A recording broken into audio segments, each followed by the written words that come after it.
So the diagonal argument is here due to counter. Okay, to prove that R is uncountable, whatever that means, means other than countable. Okay, so if we once again take a look at how it goes, we show that we cannot have a bijection with the natural numbers, assuming that there is such a bijection, f. Well, that doesn't matter what it's called really, but rather it is what it means is that we can list all real numbers between 0 and 1 in a single list. So it's literally a list, a sequence of numbers, and all the real numbers are there. Okay, so and then where does contradiction come from? This is the how.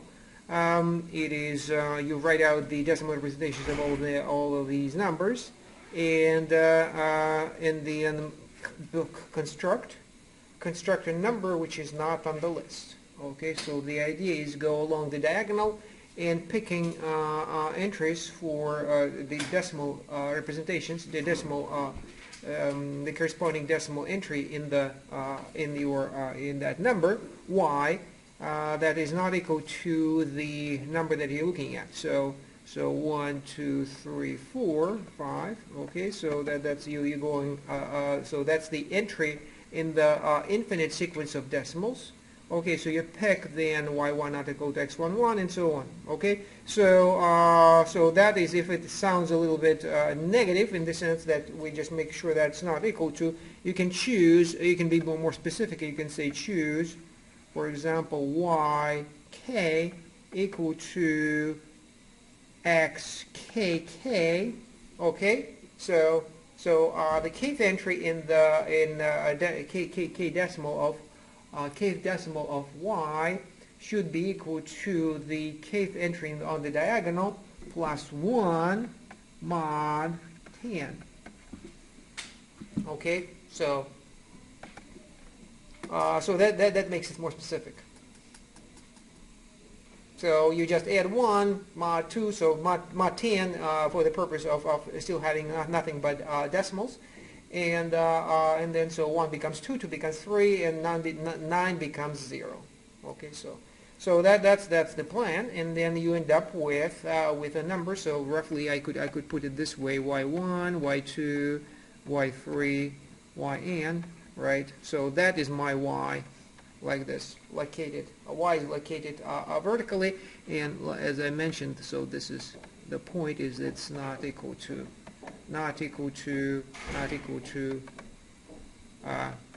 xn or xk. Well, let's put k here, xkk on the diagonal. So this is the kth entry, kth both ways. So xk and kth entry. Okay. So that's the basic idea. You certainly can try to wiggle it around and change slightly the idea, but the main idea is here. Okay, so so we have a contradiction then. We assume that everything is on the list. We discover that no, not everything. Okay, so so then the conclusion appears to be that we have finite sets. So say 1n. Its a cardinality is less than the cardinality of the integers or normal numbers, natural numbers, which is once again is strictly less than the cardinality of the reals. Okay, so so that's the idea, and indeed it is a pretty good way to interpret it. There is one thing that we need to tweak, and that is in order to be able to write this, there's a part of the statement that we haven't explained yet. You see what that statement is? What part?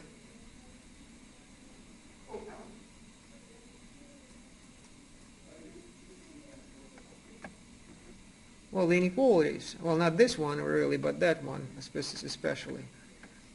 What is the meaning of an inequality, of cardinalities? Cardinality is not a number, so we cannot use what we know about numbers to compare cardinalities. So all we know is the first one is okay, but these two are, what are they? They are simply classes of all sets that are in a bijective relation with Z and a bijective relation with R. That's all we know. So how do we know how to say that two sets have the same cardinality? A bijection. How do we explain that one set is less than the other? Less than.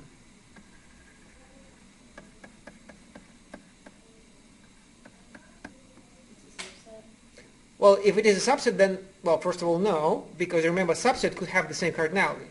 So that doesn't explain it. Secondly, what if they have nothing to do with each other, like this? So how do you say it? Well, there are actually two parts. In one part, you already know that they are not equal. Okay. Okay. So to begin with, they should not be equal in have the same cardinality. Okay. So then what remains is just to point out at one of the two which one is in some sense smaller than the other. Smaller than 1? Smaller, yeah. How do you say that x is smaller than 1? Why? Yeah. Once again, think infinite sets.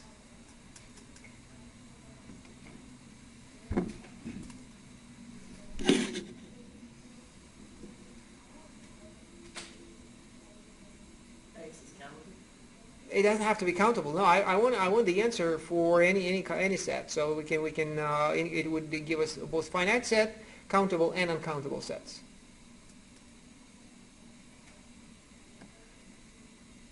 Well, the equal. So this is the two equal sets. We have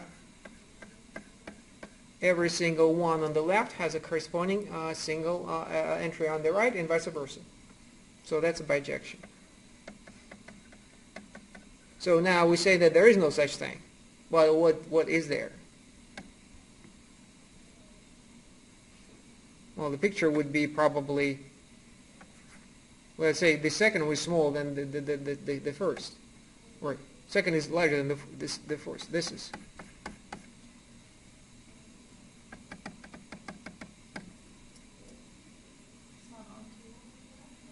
Right. Well, but it's not onto but. What is it? What? Not bijective. Yeah. What? Surjective? Not surjective, but injective. Right? That's what the picture is supposed to indicate, is that it is not a bijection, so there is no bijection, but it is one-to-one. So there is a one-to-one, and now it matters which way it goes, f, from x to y. So one-to-one, however, it's not onto. Okay, so you don't even have to one-to-one. I mean, that's one way to put it, but maybe this is better. It is one-to-one, not onto. Okay, so then I don't need this really. Okay, so that's the answer. What is the meaning of x less than y? There is a one-to-one, not onto function from x to y. No, that's not right. Yeah, I gotta keep this.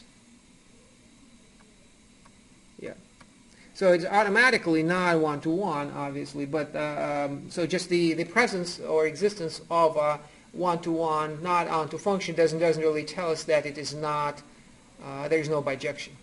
So you can put half n into z, just directly. Every n goes to n, right? So it is not. It is one-to-one, not onto. Okay, so not one-to-one onto, but they still have the same cardinality. So condition number one still is necessary, right? right? So number one, you have to make sure that they do not have the same cardinality. What's the second one is just to point out which one is smaller, and there has to be a one-to-one function from that to the other one, from x to y in this particular case. Okay, so that it's fairly easy to demonstrate. We have demonstrated that this part certainly for the finite sets and countable sets. Okay, and then we have so similarly also that's the last theorem. The last theorem gives me the property number one for this one. So that's the interesting part, obviously. And we have demonstrated for the countable versus uncountable set. We just demonstrated this theorem says that there is no such a bijection, but it only says that, so there is no bijection. Technically you have to point out which one is smaller, and so you have to point out a one-to-one function which is not onto that would from the reals from the integers to the reals, or natural numbers to the reals. That doesn't matter. And the answer is obvious. Once again, f of n is equal to n. Okay, so one-to-one function, right? F of n goes to n. So like the inclusion of n into R. Okay, so either integers or natural numbers, doesn't matter. So that explains what is going on. Okay, so I guess in conclusion, what we need to mention here is, I suppose, is less than obvious. The question was posed when this point was reached in about 1900, and the question was posed: is there anything in between? By once again Hilbert, anything in between Z and R. So if one is smaller than the other, and we explain what it means exactly, is there another one between them? Okay, so that was called the continuum hypothesis.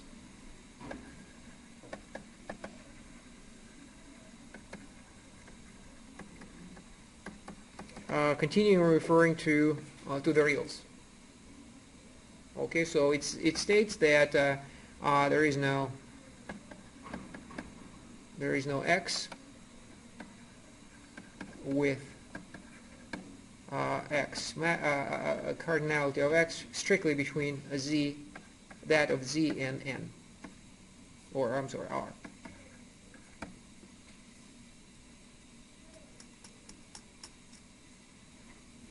You said there is none? There is none. So it was Hilbert posed as a problem to be solved to find out or prove or disprove that this was the fact, and the solution, the answer was there was no answer. There is no one single answer. The answer was it's independent of the axioms. So there was a set of axioms that commonly used to prove everything in set theory and beyond, and the answer is that the continuum hypothesis is independent of those axioms. So you can take those axioms. We didn't talk about axioms, but it's just getting too far into that. So axioms of set theory that we implicitly have been using. Okay, so some forming, for example, forming sets arbitrarily in any way we like. So as long as we can describe a set, there is such a set. Okay, so that's very. We were very casual or naive about it, but so if you want to be very careful, then you have to have axioms that would be completely describe what you are not allowed to do with sets, and those are called axioms of set theory, and they are your choice. Okay, so you can choose different ways to different sets of axioms. There's one most common one, and that one is independent. The continuum hypothesis is independent. Well, it means that if you take those axioms, you cannot prove nor disprove the continuum hypothesis. So, which means that is it good news or bad news? I don't know. But you can just take this statement, add it to the set of axioms, and it will be still okay. Of course, you cannot prove that the system of axioms is non-contradictory in the first place.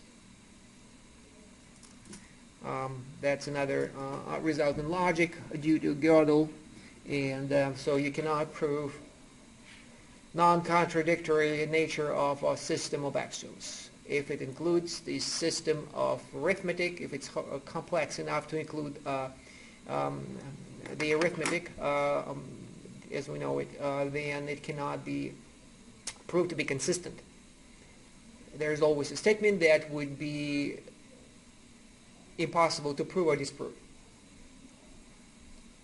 Okay, so that is the continuum hypothesis would be just an example of how that can happen. So that was proven. So once again in the 20th century, fairly recently in comparison to everything you see elsewhere. So you take calculus, it's pretty much up to 19th century, and then nothing from the 20th century you see there. And so this is things that start to happen in the late 19th century. Cantor specifically doing these things, set theory, in kind of naive way, this diagonal argument, cardinalities, and so on, and then some logical foundational questions started to have been asked, and then the answers were not entirely satisfactory. So it would be nice, Hilbert hoped, that you can prove that mathematics is consistent. It does not contradict itself. Can't be done. So, there. So, what does it tell you about mathematics? I'm not sure. Most mathematicians stay away out of it, so, because it's hard and easy to break your neck there. So you just the way I see it, this is what mathematics does. Assume A would prove B. Now, you might try to justify A if you want to sometimes. Okay, but you realize then there might be an infinite sequence of explanations why. Okay, so you stick to this, and then do not discuss the truthfulness of A. So if A is true, then B. Okay, that's what mathematician does. But not is A true to begin with? Well, we don't know. I mean, it could go either way, and it is valid, right? Whether what you have proven remains true, even though A is in some sense is false. Well, that's okay. Then your theorem is useless, but not wrong, because you're not saying that B is true. You're saying that if A is true, then B is true. So yeah. So and the foundations is certainly a very complex area, and you kind of got to go in there and just be aware what's going on there, but not really, unless you really have a feel for this kind of thing. Then you might take a course of logic at some point. So you can think of this as you cannot separate logic from the foundation. So if you're stating a theorem in this fashion, you include, the way I see it, you include the assumptions about the logic and in A. So if A is known to be true, or is assumed to be true, including all the logic, then we conclude B. So kind of a modular approach to mathematics. So you have to state all your assumptions clearly, then you're okay. The more assumptions you make clear, the better, then the more useful it is.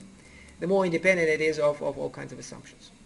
Okay, so this is just a lot of stuff that you just, if you getting into mathematics, you want to be familiar with, even though you're not necessarily going to be studying them specifically. So it's just a matter of taste. Even though we certainly have at Marshall one or two people who are into logic and foundations. I like algebra and topology, so tangible things. Even though certainly you can't deny that this is a beautiful argument. Very, very nice, clever. Okay, so I'm gonna move on um, to algebra pretty much, and this one, yeah, to the algebra.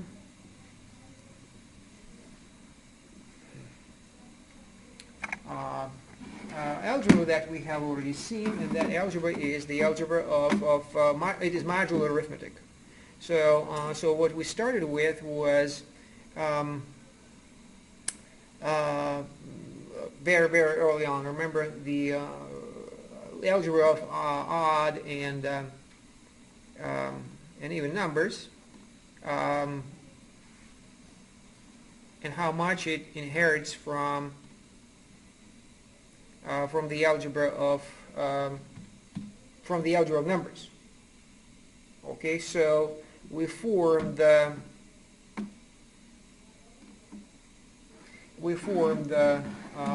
equivalence classes. Okay, so to algebra.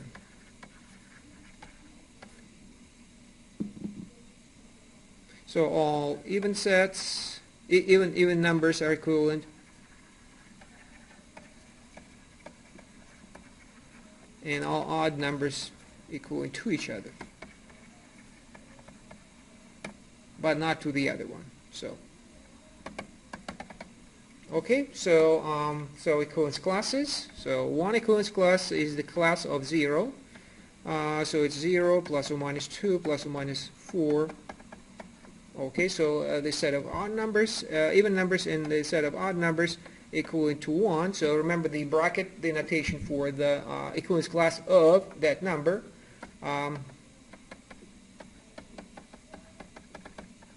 Okay, so these are the only two equivalence classes, and then the theorem that we discussed early on was odd plus even, even plus odd plus odd, even plus even, what they produce, and we had a table. So let me just go straight to the table rather than using just that language. So the 0, 1, 0, 1, and you add. So this is the algebra.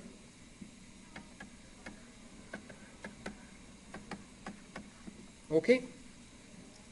So the idea is we have the algebra. We start with the algebra of integers, and now we're moving on to algebra of equivalence classes. Okay, so certainly it's the same algebra, but it is kind of a collapsed to those only two elements of that set. Okay, so remember, so once again, you remember where this is coming from. It's coming from especially the last one is odd plus odd is even. So this one is even. Odd plus odd is even. I don't want to use this language anymore because for one, we want to do it in algebraic sense, and also we're gonna do the same thing for modular arithmetic of modular other than 2. So this is arithmetic modular 2.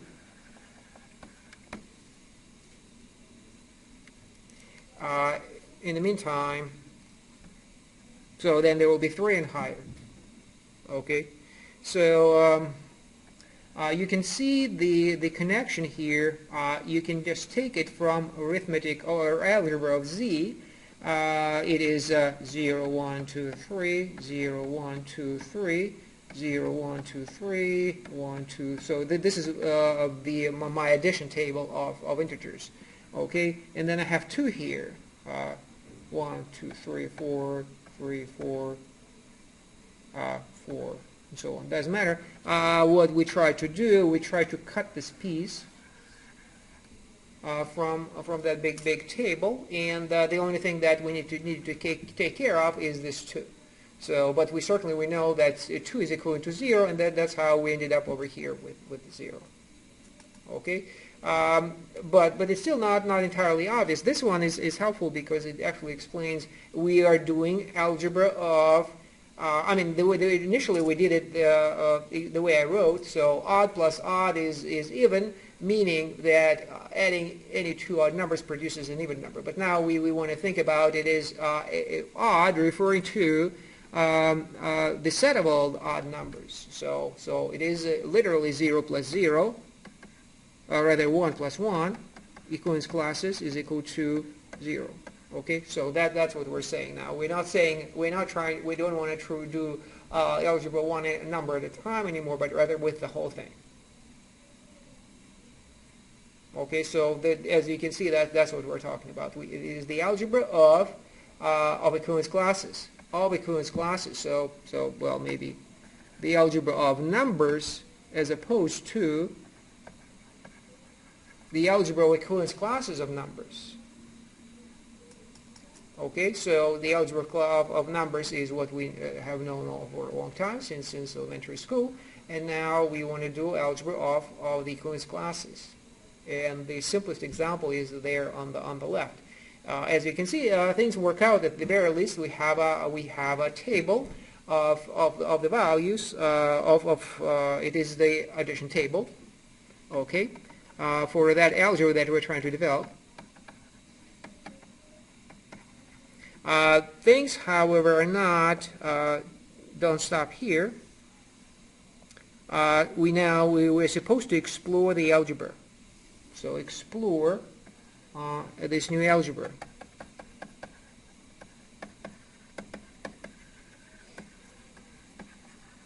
What does that mean? It means properties. Properties of algebraic operations.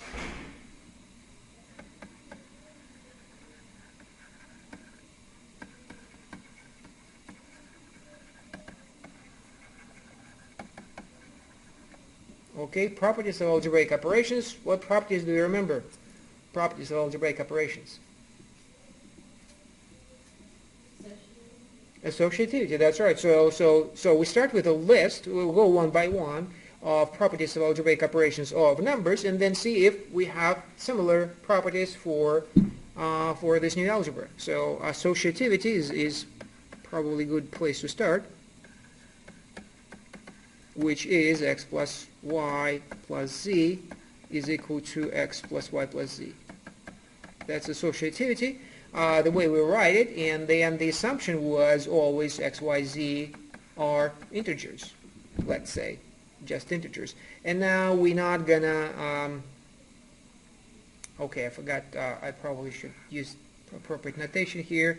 So arithmetic module 2 called z2, z sub 2. So modulo 2, and incidentally, not coincidentally, it has only 2 elements. So, and now we're asking ourselves, does this make sense? New associativity with x, y, z, this time they belong to z2. That only 2 elements. And the answer is yes. So the property still are still satisfied, and that will allow us then to, if we have more of these, the point then is that we can do algebra just as easily and just as freely as with numbers. If we can confirm all the properties of algebra that we have used implicitly or explicitly, which means that we have to make them explicit. So that's the main purpose of this is not that we care so much about this algebra of Z2, but it's rather that if we want to develop a new algebra, then we got to know not only how to define it, but also we need to be able to confirm the properties. And those properties that we use most of the time very, very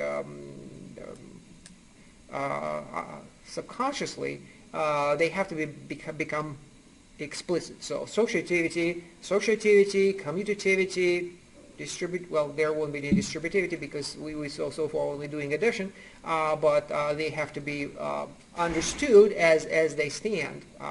Without specific entities that are involved, integers, now we will understand them as something bigger.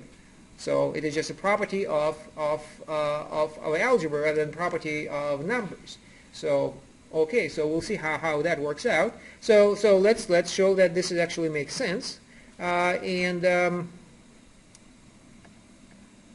If you think about it, it's a little bit quite a lot of work, because how do we verify it? So we want to verify associativity property for equivalence classes for Z2.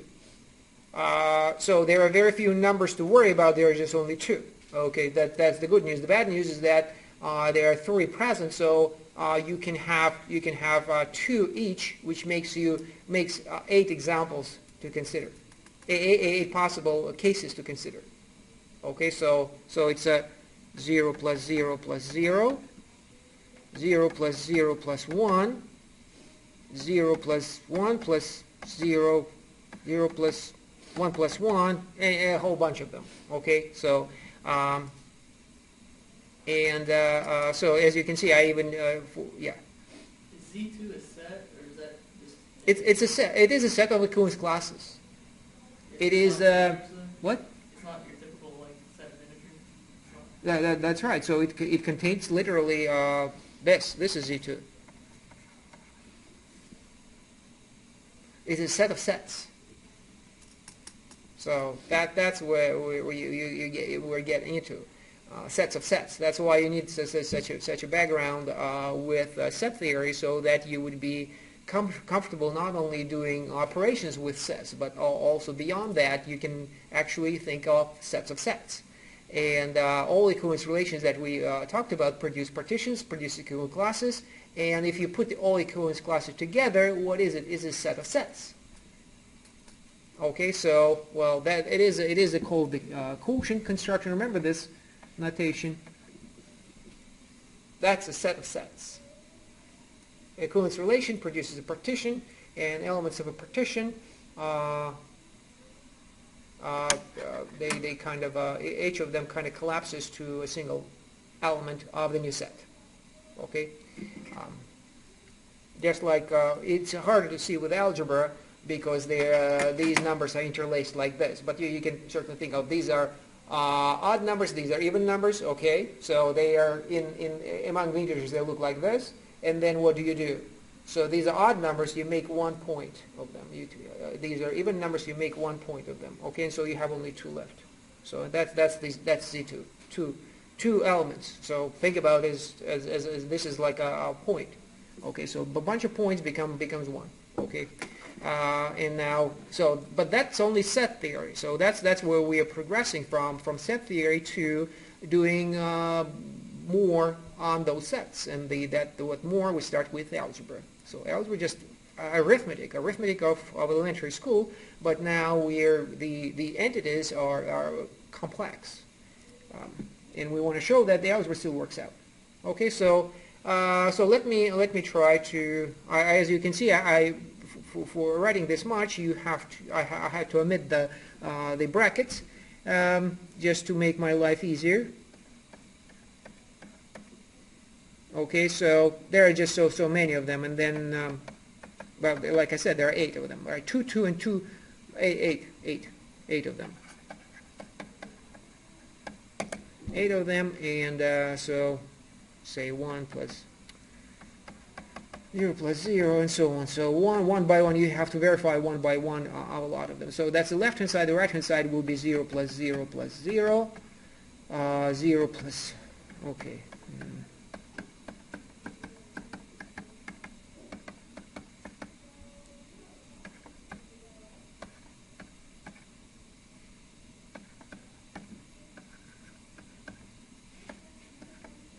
Okay, so so I have 5. I have run out of steam, so I have only 5 here. Let's verify that this works out. The left-hand side is equal to the right-hand side, and once again, these are equivalence classes.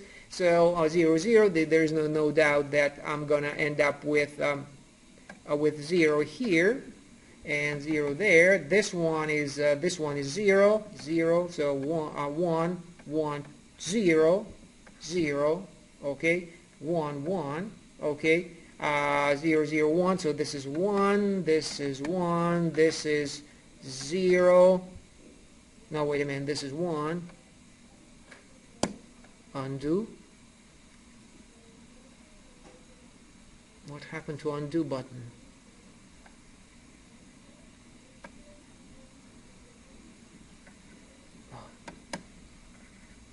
What? Something happened. Shit. Can I still write? Okay, yeah. 1. Okay, 1. Here I have 1 plus 0 is equal to 1. Here I have 0, and here also I have 1 plus 1 is 0, right? And here I have 1 plus 0 is 1, and 1 plus 0 is also 1. Okay, so you can verify one by one. It gets boring very quickly. But the point it is worked out. So we need to find a better way to do it, especially when we move on to say Z3, numbers divisible by 3, not divisible by 3, but rather the remainders of division by 3. So that will be more and more of that. Only instead of having 3, you'll have, instead of 8 cases to consider, you're going to have 27. Okay, so we'll have to find a better way to do it. Let's just convince ourselves that this is correct, and move on to something easier, by which I mean the next property is commutativity.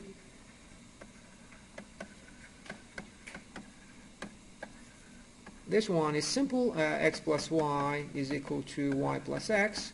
Once again, the property as written, if you don't indicate what x and y are, then the presumption is they're all integers, but if we just take it as written and start thinking about x and y as elements of Z2, okay, then this is not complicated anymore, because well, they'll have only 2, so we have only 4 cases to consider. So it's 0 plus 0, 0 plus 1, 1 plus 0, and 1 plus 1.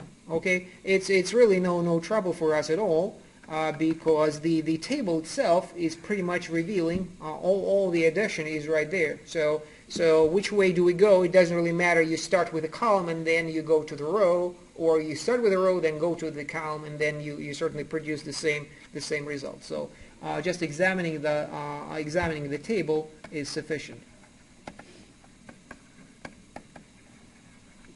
Okay, so equal all works out. 1 plus 1, 0 plus 1, 1 plus 0. Okay, so works out once again. So it is xy now belongs to z. So our new how would you put it, place for algebra to live in is what been working out. So we replaced the algebra of integers with algebra of integers modulo 2, and so far so good. There are more properties though. Associativity and commutativity. There are more properties, and now these are more narrow properties, and those are number 1, the 0 element.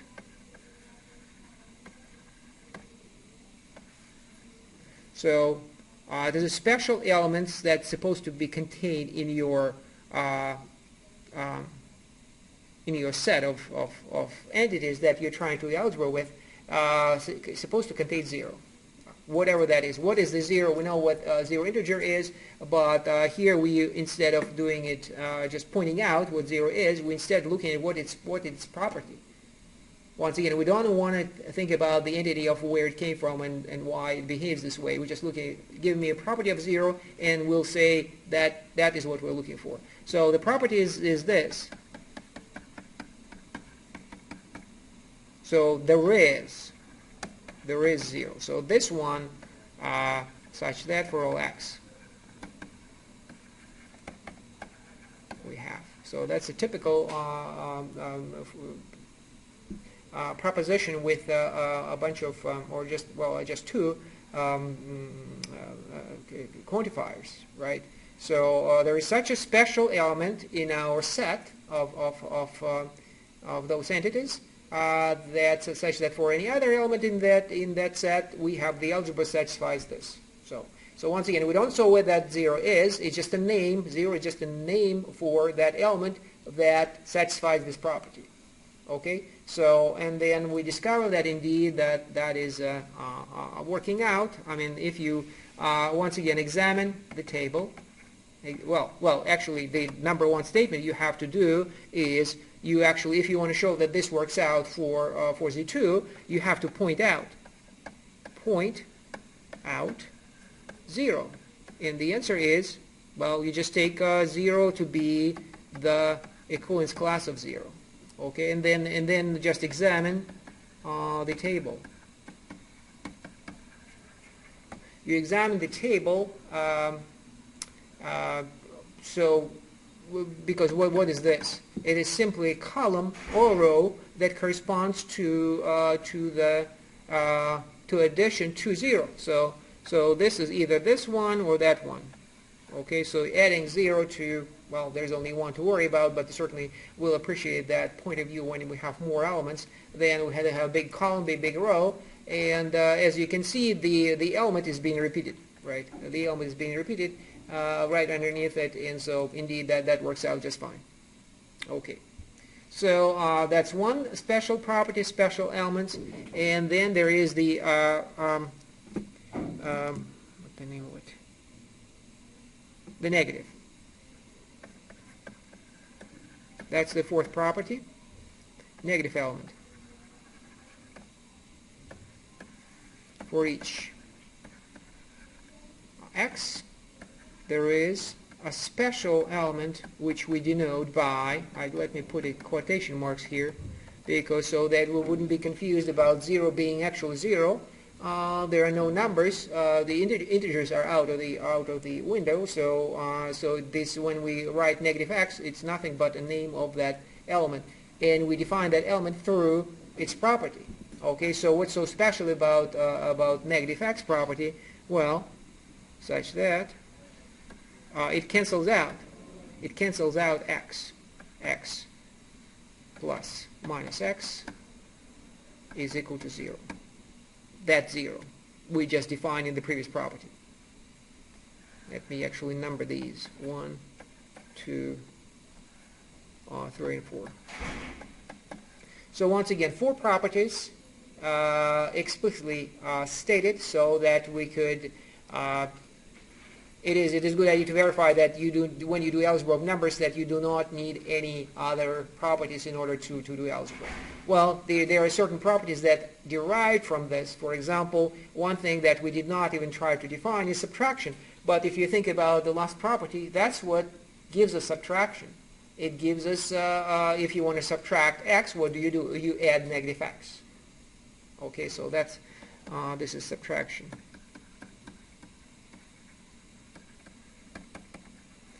Properties such as cancellation, like 5 plus 3 is equal to x plus 3, and you want to cancel x. Okay, so like this. Also, we are casually using them, and then you might ask yourself, what is the what property do we use to cancel?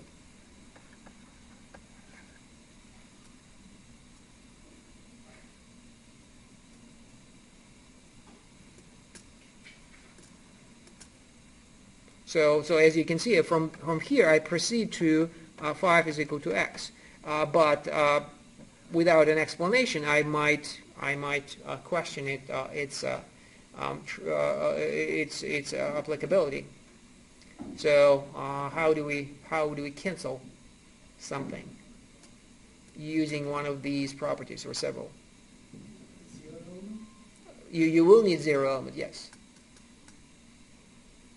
It's actually a several step procedure. You add negative 3 first to both sides. Okay, so 5 plus 3, you add negative 3 to both of them. Okay, then you invoke the last property. So number 4, then it will be well, you recombine things together. So 5 plus 3 plus negative 3 is equal to x plus 3 plus negative 3.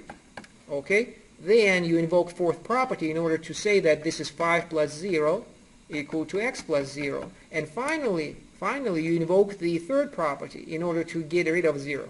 Okay, so number 3.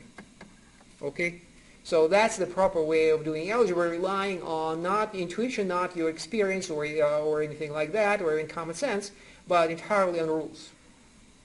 Okay, so why do we care? Because we're not really after Z2. We after those rules that we wanna develop, and then use them in a context that might be entirely different from numbers. So this is called these are called groups. So groups are those sets with algebraic operations that satisfy those 4 properties. Sets with an operation, a set with an operation that satisfies the properties 1 through 4. Okay, so we just picked one group that one example of a group that that is a group is a set with an operation that satisfies property 1 through 4. So so as you can see, there is a really hope even now that we should be able to do all the algebra that we have done in the past with the same ease, as long as if we prove that we introduce a new operation on a new set, okay, could be what we already done, and then we're gonna confirm that the 4 properties are satisfied, and then we just you can just forget what the nature of those elements are. We can just do algebra as if this is algebra of numbers.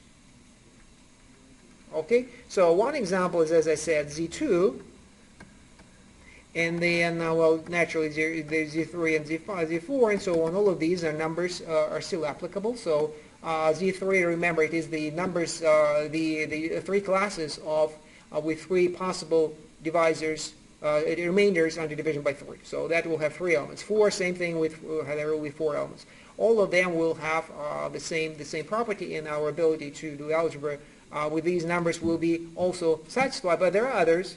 And the one is, for example, rotations. Rotations.